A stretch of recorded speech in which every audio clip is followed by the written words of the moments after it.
বাইতুল মোকাররমের খতিব ভিডিও করতে খুব বাড়াবাড়ি করেন, নিষেধ করেন। জুমার খুতবা অথবা যে কোনো ইসলামিক বিষয়ে ভিডিও করা কি হারাম? এ বিষয়ে ইসলাম কি বলে?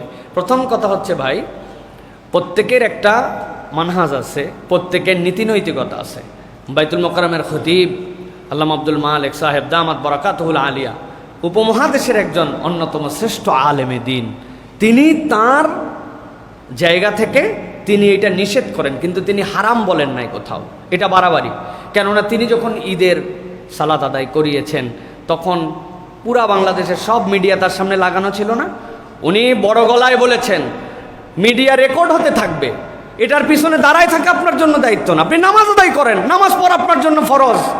আপনারা আমার কথা পছন্দ করবেন না, তাহলে উনি যদি হারাম হতো তাহলে বলতেন নাকি যেটা রেকর্ড হতে থাকবে? উনি বলতেন এটা বন্ধ করেন, তারপরে নামাজ পড়েন। সুতরাং তার বিষয়েও বাড়াবাড়ি কিছু বলা যাবে না।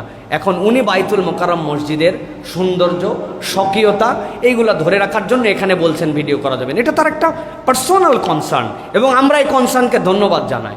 ওই মসজিদে যদি ক্যামেরা লাগায়, আমাদের এই কয়টা ক্যামেরা ঠেলায় এই মসজিদে অস্থির, আর জাতীয় মসজিদে কি পরিমাণ ক্যামেরা যাবে, লোকের থেকে ক্যামেরা বেশি। আর এক ক্যামেরাম্যান মানে 5 পা, কয় পা? উনার 2 পা, উনার ক্যামেরা 3 পা, তাহলে টোটাল 5 পা। এরকম যদি 100 ক্যামেরা হয় তো 500 পা, কি মুশকিল।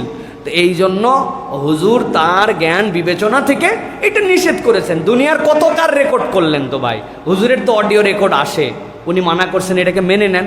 এটাকে প্রশ্ন দিয়া আবার আমাকে কালার করা, হুজুরকে কালার করা, অথবা কেউ যদি নিষেধ করে এটাকে কালার করা, এটা আমাদের জন্য উচিত নয়। হুজুর কোনোদিনও আমার জানা মতে হারাম বলেন নাই। হুজুরের নিজের বুয়েটে গেছেন প্রোগ্রামে, সেই সিরাত মাহফিলের হুজুর কথা বলেছেন, সেখানে সুন্নার যে চমৎকার বিশ্লেষণ করেছেন, ভিডিও আছে। মানুষের কনসেপ্টের মধ্যে এটা ছিল না।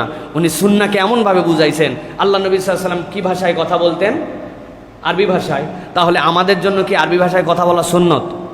না বললে কি গুনাহ হবে? তো সুন্নতের কত টপ লেভেলের কনসেপ্ট উনি সেখানে তুলে ধরছেন, ওর তো ভিডিও আছে।